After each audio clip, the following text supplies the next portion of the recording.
Good evening and welcome to Face to Face. I'm Niresh Aliathambi on behalf of the Newsfirst team, and we are of course now in the throes of the campaign for the parliamentary election, which is to be held on the 14th of November. And the campaign is heating up. In some districts it's fairly clear who's going to win, but in other districts it's a toss-up because of the demographics and other matters which affect the voters in those districts. One of those is Trincomalee, and to discuss the politics of Trincomalee and the East, we have with us today Mr. Arun Hemachandra, who is an executive committee member of the NPP, the National People's Power. And Arun has just been nominated for Parliament in that district, so he is keenly fighting the fight to get into Parliament from Trincomalee. Welcome, Arun. Yeah, hello Niresh, nice to meet you once again. And first of all, I would like to thank the Newsfirst team for organizing this show once again and inviting me, so we can proceed.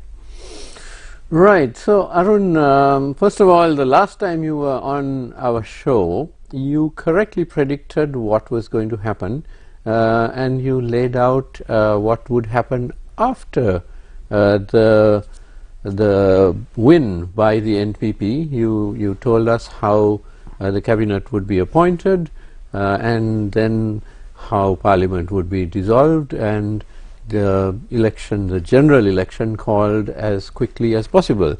So you do have your ear to the ground, of course, being a National Executive Committee member of the NPP. You would be privy to a lot of details, as well as your own political experience. Now, Trincomalee, tell us about Trincomalee. Now, from what I know, it's got 3 electorates. That's Trincomalee itself and Mutur, and what's the third one? It's Seruila, isn't it? Right. So you have those 3, and then whichever party polls the highest number in all 3 would also then get the bonus seat there.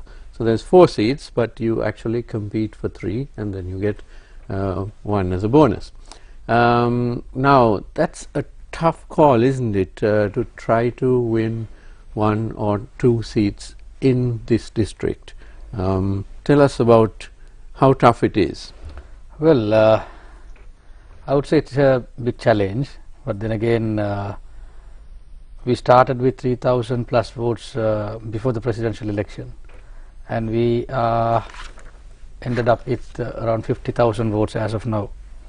So we are starting this particular campaign with 50,000 votes, and we hope we can win the district, because things have changed, especially those who did not vote us during the presidential election. They are regretting now. They are telling that we could have voted him, and many rumors were spreaded against us, and now actually, like, we have got ample time to prove those are lies, and many people have realized, and also those who did not vote us are happy, because now they realize, actually the wrong person did not come to the seat, so the right person is on the seat, and we hope we can win the district. And we are making so many campaign plans, and for the first time in Sri Lanka, for the first time in Trincomalee electoral history, we are trying to break the racism. So we have submitted a very reasonable and also very fresh and also experienced team. So what we can say is, now we are winning, and we are hoping to change the political history in Trinco. Now, Arun, this district is a melting pot of cultures, and it is you get all the cultures of Sri Lanka in Trincomalee. I think it's according to the last census, something like 40% Muslim, 30% Tamil, and about 28% Sinhalese. So all the three major races and religions are well represented in this district. Although it is one of the smallest electoral districts in Sri Lanka, I think out of the 22 it ranks smallest. about 21. 22. 20, it's the smallest. It's the smallest. Oh my goodness, right. But it is of vital importance, isn't it? And last time you had, I think the SJB won 2 seats. This is in 2020. And the SLPP had 1 seat, and the ITAK had 1 seat. What are you hoping for this time? I'm sure you'd love to say all 4, but Yeah. practically that doesn't happen in Trincomalee. So what's the realistic expectation? It's like this now. The situation has changed completely compared to the last presidential election, and I mean the last parliamentary election and this one. So we have to consider the presidential election that took place recently, and from that vote bank only we are going to start the election campaign this time. And to see many parties are not anymore the same parties. Now, for example, if you take SJB, now SJB is having a lot of internal conflicts, and they are still unable to provide their final candidates list because they have got so many discussions going on and some conflicts, and especially they have faced 3 consecutive defeats, and with that they are not in a position to move forward. And when it comes to SLPP, they are also left with only 2.5% of the votes. And ITAC, they are also not the same Tamil National Alliance anymore. So they are also divided, and they are also splitted, and they are doing their campaign separately, and they are unable to come to a final point of unity. But we as NPP, we propose unity among the people, and we believe Trincomalee is the best place to practice our national unity policy, wherein all the races and language speaking people and all the religious people are living together. So we believe it's the best platform for NPP. So why not target for the best? So we already have 1 seat as per the previous election results. So it's our target to increase the number of votes by times, and we are hoping for the best victory. So we are winning the let's have district. your We are winning the district. let's have your prediction. Is it 2 seats for the NPP or 3? Could be 2, or could be 2 plus 1. Anything Okay. could happen. And the 4th seat? Now, 4th seat, of course, I don't think it's technically that is possible, because as per the percentage based electoral this thing, what you call the electoral system, I think it's a little tough as of now. But we are winning the district, and we will get 2, or we can target, we are targeting for 2 plus 1. That's a bonus. Right. So that would of course mean that the SJB would have probably 1 less seat, and SLPP would probably not get They are not getting. Yeah. Because already they are splitted, and they are competing in different teams, and because Dinesh, we have to address this also. Now, NPP has provided a very corruption free and a good candidacy list, and then many people, those who are working with the other parties, those who not the general public but the office holders, they also contacted us, and they were seeking seats from us, wherein we rejected. So we believe, we are targeting a new political culture wherein there's a big space, big room for that, and we believe that we can target the victory that we are aiming for. Now, tell me a little bit about the effect of Mr. Sambandan not being there, because he was from the Trincomalee district, and for decades he held sway over Tamil politics in the northeast, and he was an especially powerful figure in Trincomalee. What would his demise do to the Tamil vote? Mr. Sambandan was an instrument to keep all these Tamil National Alliance elements together. So because of his say only, they were working together, and as I predicted, as I expected, after his after his death, they started to split further and further and further day by day. So the thing is, he was an unavoidable person in Trinco politics as well as the northeastern politics.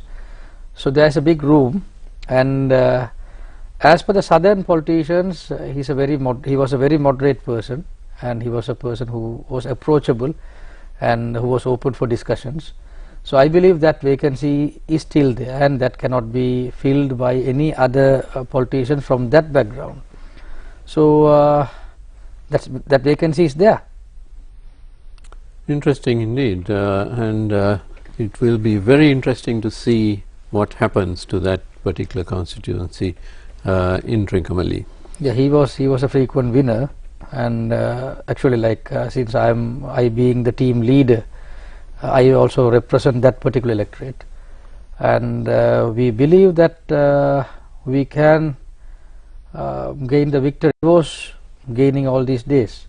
So we are talking to moderate people, we are talking to general public, we are talking to professionals, we are talking to those who voted for him in the past elections, and many have contacted us.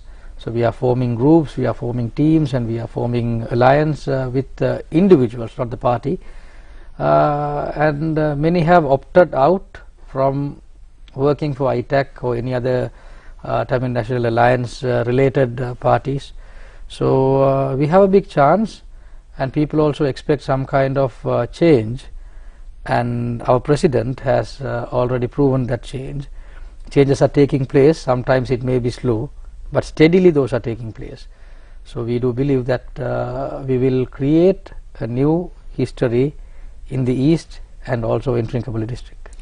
Now the NPP's list of nominees in the Trincomalee district, when I looked at it, it's quite impressive in the sense that you have young people, you have there's I think one lady also there in the list, and you have the mix of races. Yeah. Could you tell us about this, because it's quite a good example.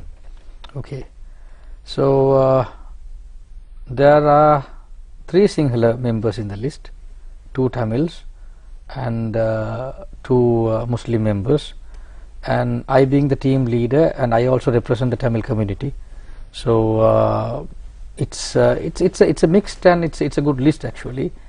And also, like, there are professionals, and there are people, those who represent the grassroots level of the people, like farmers, leaders and things like that, and there are people from various backgrounds. And especially more than anything, all 7 candidates, those who represent our list in Trincomalee, have done something to the people, even when there were no elections and even when they were not in power. So we have, it's a mix, young, old, experienced, new, and it's a mixed list.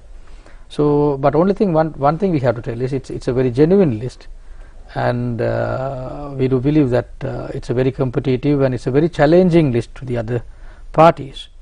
Especially we have to emphasize that, you know, all the members, those who are in the list, have done something to the people, especially when the people were in trouble, people were facing so many difficulties during the past era, during the past regime. So all have contributed and all have proven something, and then only they have come forward as candidates. So only one allegation that we face from our opponents, you know, most of our members are not famous. So because it's an argument that they bring forward, but it's not true. They were famous, they were with the people, and also they were fighting for the people when the people were in need, and also more than anything, they were not looting public's money, they were not into any corruptions, and they were, I mean, they just want to change the system, and they just want to create a better country. So that kind of a team is coming forward to contest in Trincomalee. So the people have their own rights to choose among the list whom they are trying to give preferential votes. As NPP, we are not emphasizing anybody to choose a particular candidate. We have provided a good list and let the people choose their own candidates. Now, tell us a little bit about your journey with the NPP. How did it happen? It's not through some family politics or anything like that. How did you come to join the NPP? Actually, like, my family political background is something different. They were throughout with the national parties and things like that. But I took a different turn, wherein I was interested in progressive and some kind of a left-leaning politics since I was small. And I had my own readings and things like that, so I wanted to do something with a left-leaning political party. And also we had to mention one thing, that was the key element and the instrumental turning point which happened for me to join as a full-timer in JVP in 2015 was the Sampur coal power plant issue. To be honest, Sampur coal power plant issue was a very serious problem. People were evacuated from their places when the war was taking place, and they were never resettled. So when they were not resettled in their own lands, the court cases came up and many things took place, but still the coal power plant which was proposed earlier was on the go. So once the people were resettled, using the old environmental impact assessment report, EIA, the government was planning to still pursue with the coal power plant project, and then we came forward and we approached many politicians, many political leaderships. None of them agreed to work with us, or they mentioned a name, like they mentioned something that we cannot go against India. But at that time it was only JVP and the present president Anrukumaar. They came forward and they took us to the Human Rights Commission, and then I came forward and I lodged a complaint against then President Maithripala Sirisena, and that project was dropped. But some people were misinterpreting this particular incident, saying that it was JVP that dropped Sampur coal power plant issue. But we said you can do a fresh EIA report and you can start the project, and which was not practical. So that's how my political journey started with JVP, and then gradually I became the national committee member of the Socialist Youth Union in 2016, and in 2017 I became the Trincomalee district leader. And I think in 2020 or 21 I was nominated as the National Executive Committee member of NPP. So it was a long journey, and it was not so popular decision at that time when I deviated from the general common opinion, and I took a different turn. But then again I was standing with what I was believing, and today here we are.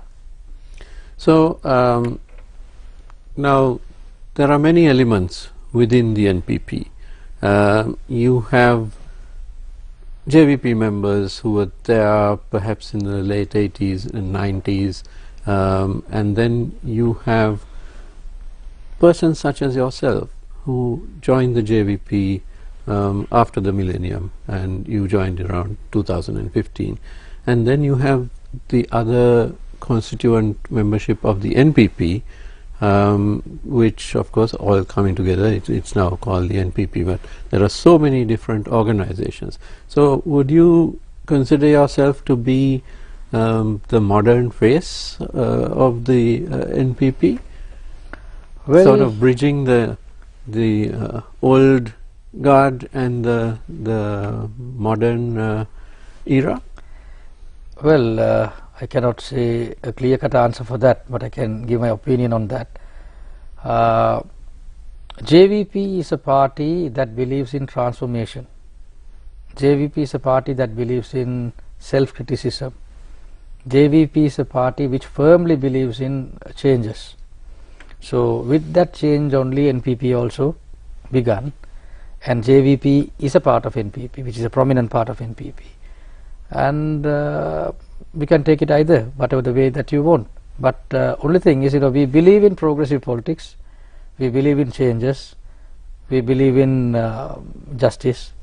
So in that way, I would accept what you are telling is right. Right. Now let's get to Trincomalee, one of the jewels in the crown of Sri Lanka. For decades we have heard so many good things about Trincomalee that it would be one of the paths to prosperity in this country, one of the largest natural harbors in the world, magnificent beaches, the fisheries is wonderful there, so many different aspects. But it's unfulfilled as a promise, isn't it? So the port was hardly developed because of the war, perhaps. Both the port and the fisheries never really developed to the extent that they could have.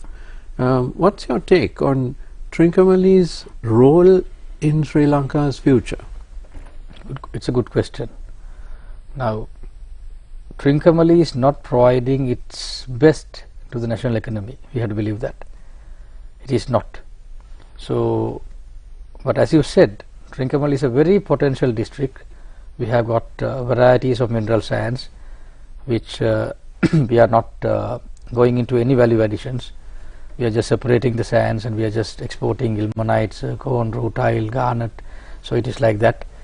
And so we had to go for a very good value addition project in those regions, especially Pulmude based. And on the other hand, so what you mean is we are simply exporting the raw material, and some other country is will, if it is going to export raw material, Niresh. Because at present, in this present fast moving world, we have to come up with value addition. If a country has lithium, they have to convert that into at least battery cells, and they have to export. But if they start to export the raw materials, then it is not going to work. So we have ilmenite, and we have to reach to the point, at least if we can export titanium, then we are through. And we have to also, we have to remember one thing: we should reduce the amount of excavation, we should reduce the amount of sand that we take from the sea or the coastal belt or anything, and we should increase the output. It is not, we increase the amount of excavation, and then we are increasing the export by just exporting sands alone, because it causes a huge environmental destruction. We have to accept that also. So we have to consider that part. Being a person who was born in Trincomalee, bred in Trincomalee, and who cares for Trincomalee, we have to also think about that part. So we have to reduce the amount of sand that we take out, and we have to add more value to that, and we have to export. So that part we are closely working on that, and definitely with the next Parliament support, we will be going for a very lucrative way to develop the mineral sand sector in Trincomalee district. And also we have to think about the fisheries part. Still the fishermen are doing the primitive fishing methods. So we have to come up with new various innovative fishing methods also, because the amount of fish that was in the sea is not anymore. Right. So we have to introduce new techniques and new ways of fishing, and also especially the government should intervene and create a good market for fish. Still we are importing canned fish from overseas. So we have to come up with fresh fish eating culture fresh in the sense like freshly catch fish eating culture in this country, and the government should intervene, and they have to come up with a good plan. So we are working on that. And also agriculture sector, we have to, we have got ample lands, and we have got so much of freshwater resources.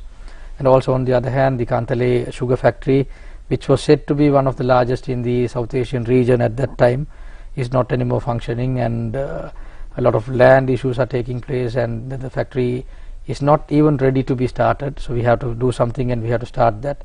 And on the other hand, the Trincomalee harbour, which is one of the primary one of the major destinations. So we have to develop that also. Being the second largest natural harbour in the world, we have to understand one thing: Trincomalee harbour receives less than 10 ships per month. That's pitiful. That is pitiful.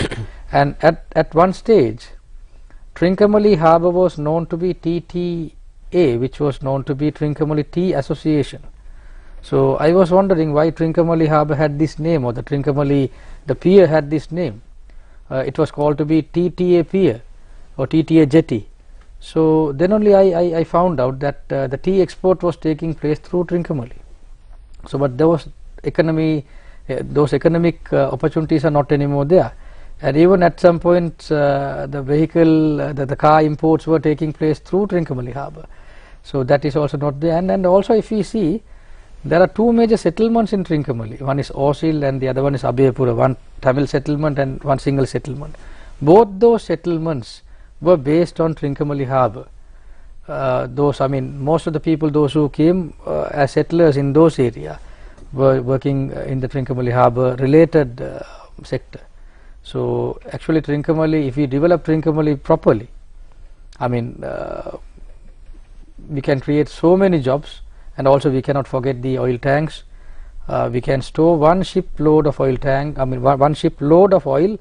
2.5 tanks. So almost we have got more than 95 tanks, which is in pretty good condition. So that also should be developed. And also Trincomalee airport, which is a must to be developed destination because of the tourism sector, because many tourists, they can come and they can use that airport, and it could be, the Trincomalee district could see a rapid development with that development. And also what I am trying to say here is most of these development plans were done by the Britishers. They had some vision, though we call them as colonizers or maybe imperialists or whatever. They had some kind of vision for Trincomalee district. But what has happened during past 76 years? The oil tanks were built by the Britishers. And then if you can see the airport, the harbour was maximum utilized during that era. So the post-colonial era has brought a huge destruction, and especially among the communities, and so many things took place. So we as NPP, we believe that we would provide a proper rebuilding to this country. So let us start from that. Now let's look at the port. You mentioned just 10 ships a month. Less than 10 ships a month. Less than I would 10. say 10 because let me quote the maximum amount. Okay. What are these ships which come in? Once in a while we get one or two cruise passenger ships. I see. Once in a while. Right.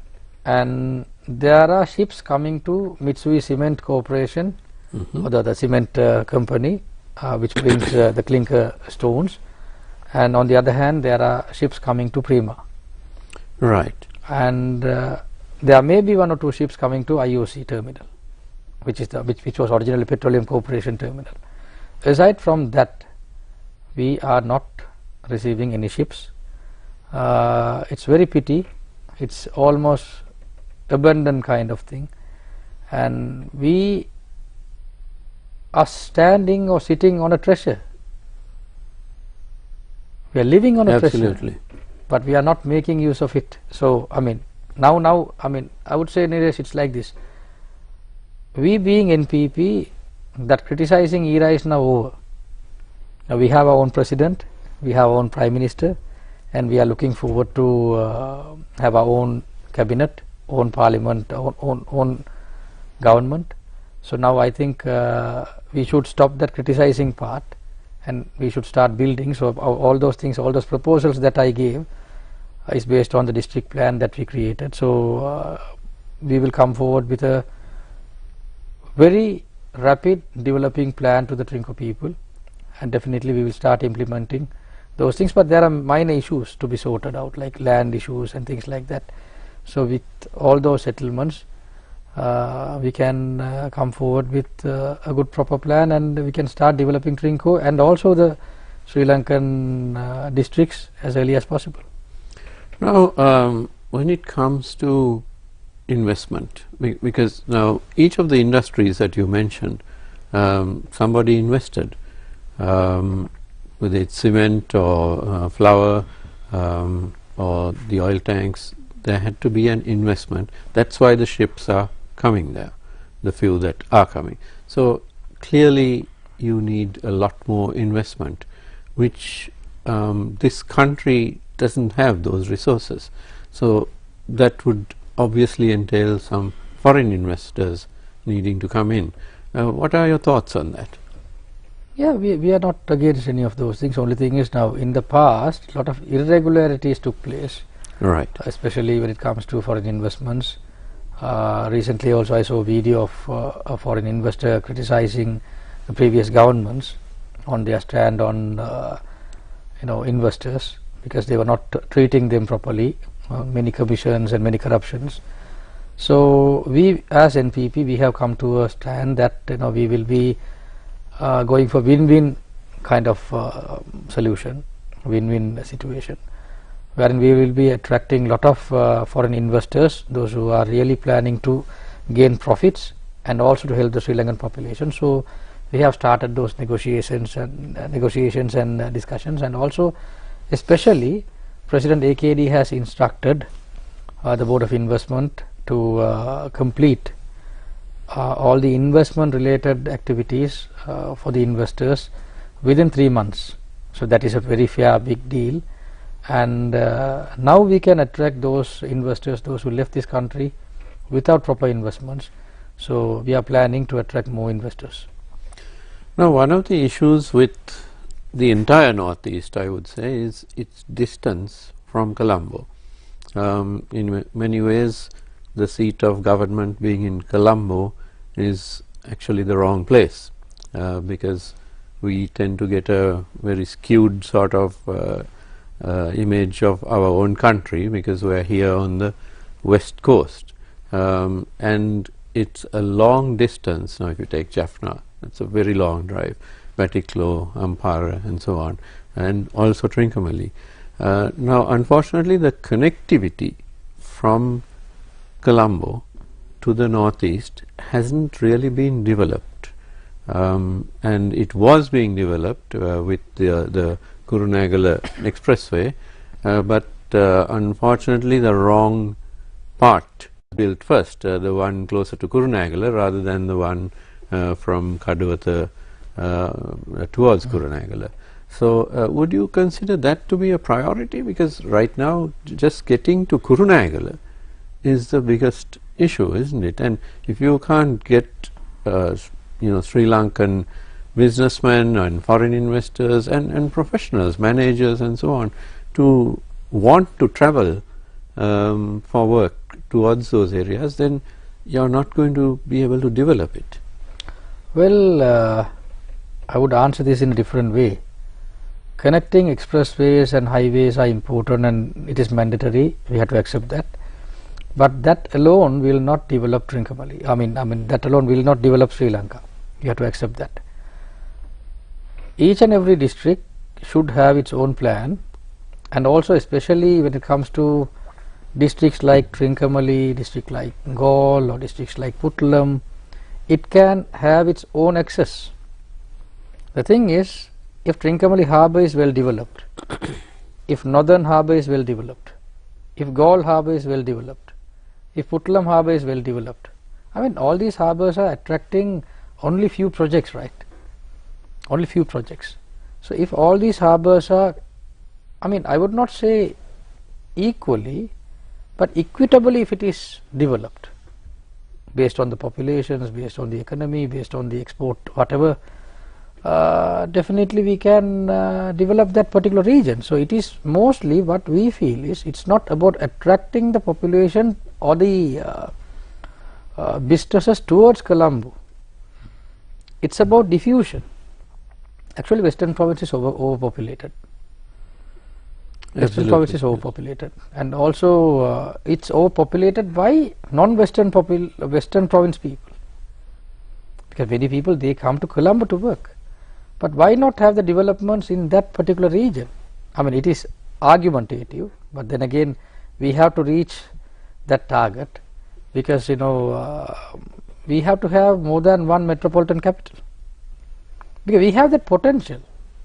I mean, if we make a list in each and every district about the resources that they have, I mean, each and every district can come up with something. So it is potent.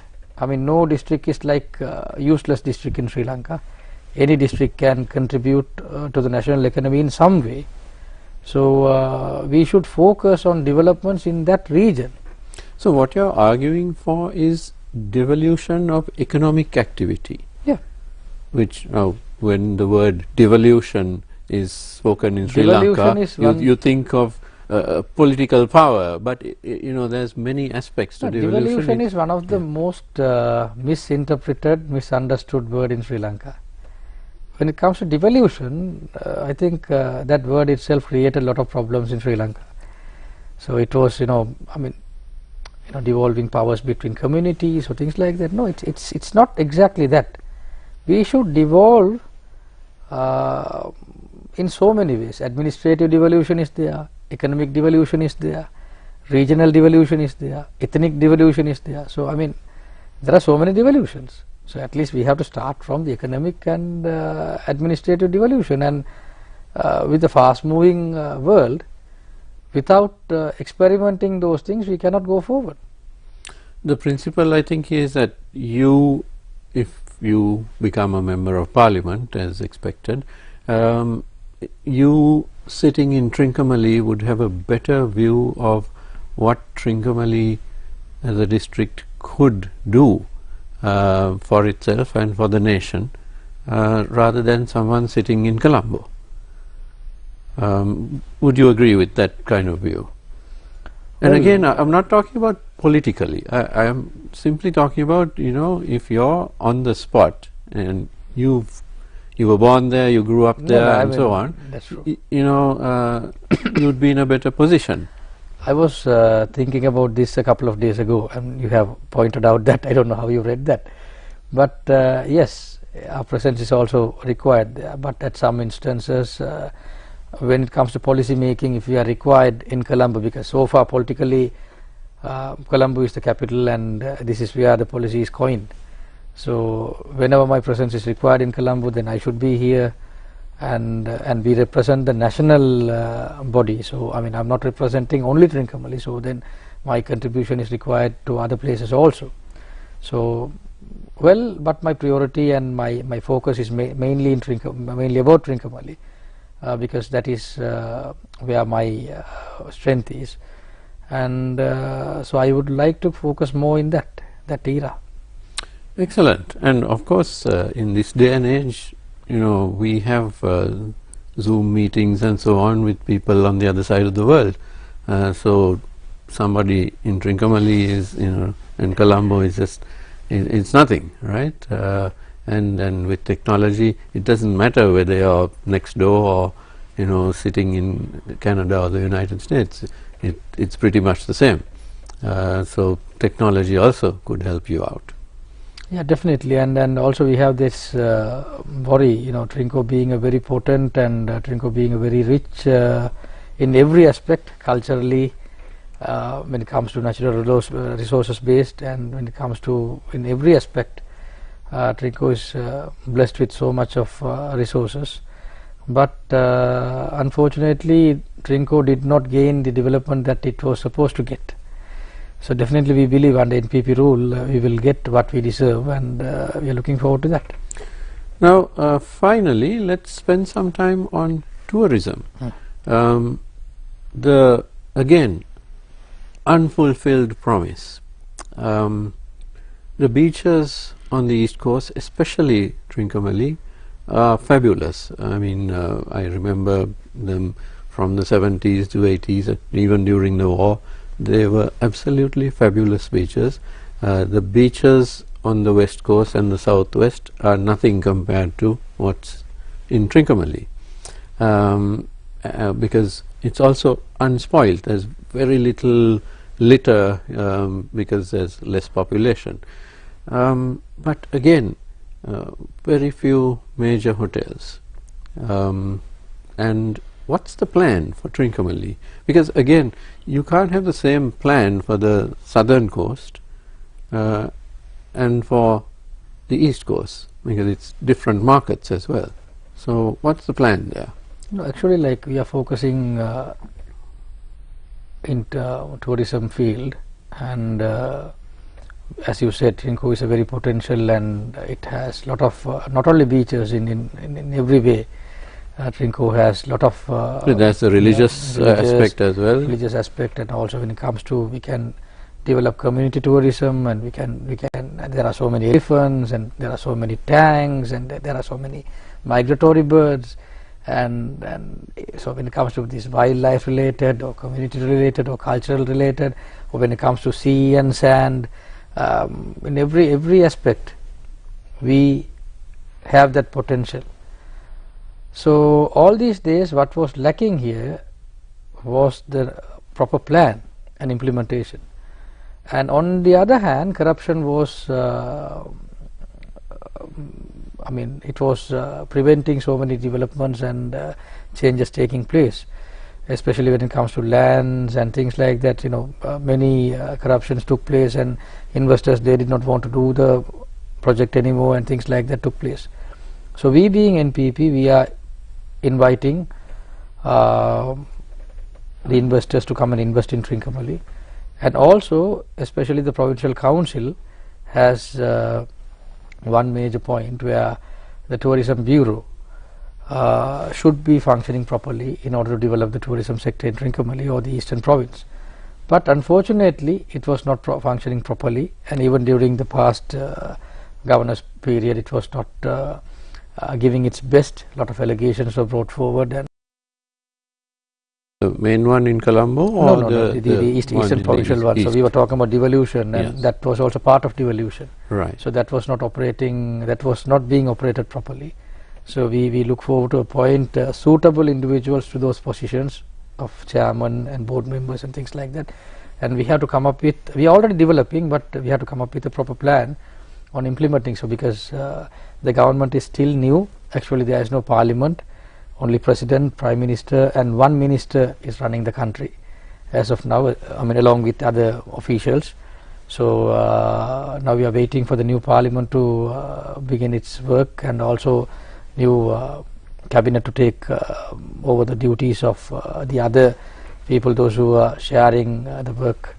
So what we say is, now we have to come up with a proper plan, and proper implementation should take place, especially with the community tourism, and also mass tourism, and also culture related things, and also when it comes to the wildlife related things. So to be honest, the word off season is something not related to Sri Lanka.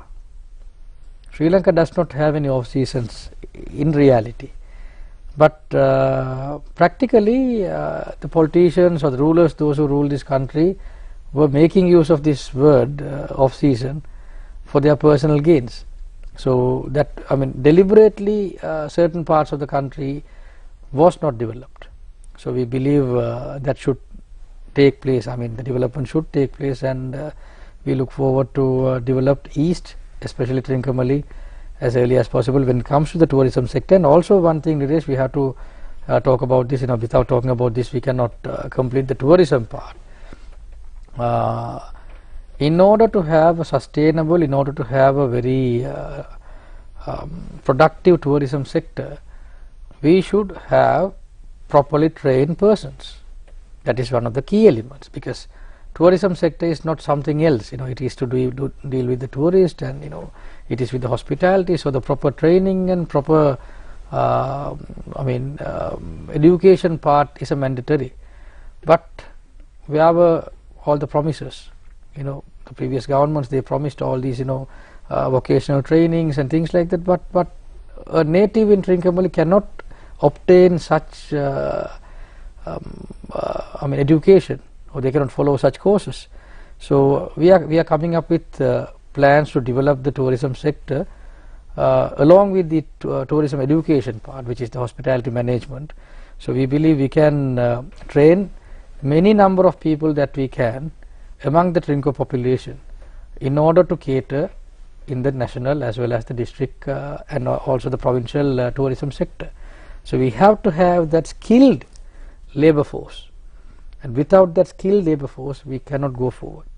So definitely we need that, because many Sri Lankans are doing well in Dubai or maybe Europe or maybe in Maldives or maybe in other places. So why not we have that opportunity here? So let them start working here also. So we will come up with a good plan, don't worry.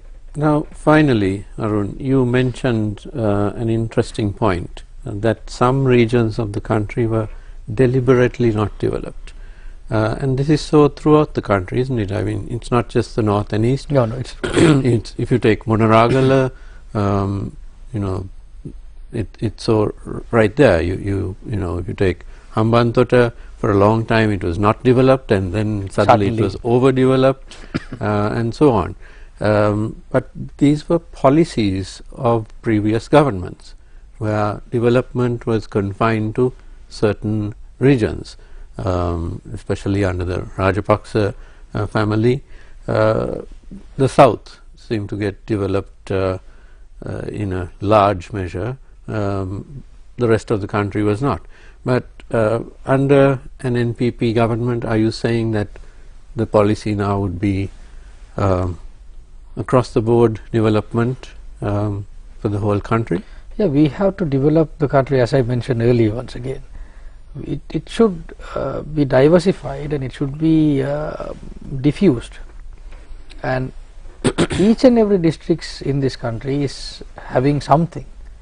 So we have to find out, and also, I mean, already we have come up with I mean, good plans for each and every district. So we are busy making those things into reality. So that part is over now. But then again, we have to come up with a good plan to develop each and every districts in whatever the possible way. So then none of the places will not be I mean, left alone, and we will not be focusing on certain cities alone. So each and every one have their own sustainable development in their own regions. So that should be implemented, and all these days the developments were based on electoral promises and electoral expectations.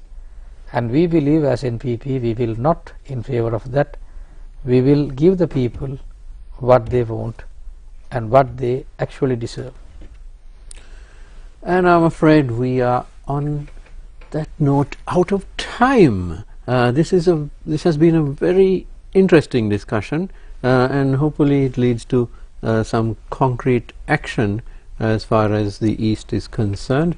Arun Hemachandra, National Executive Committee member of the NPP, thank you very much for joining us this evening, and thank you to you at home for watching. Don't go away, the news is coming up next.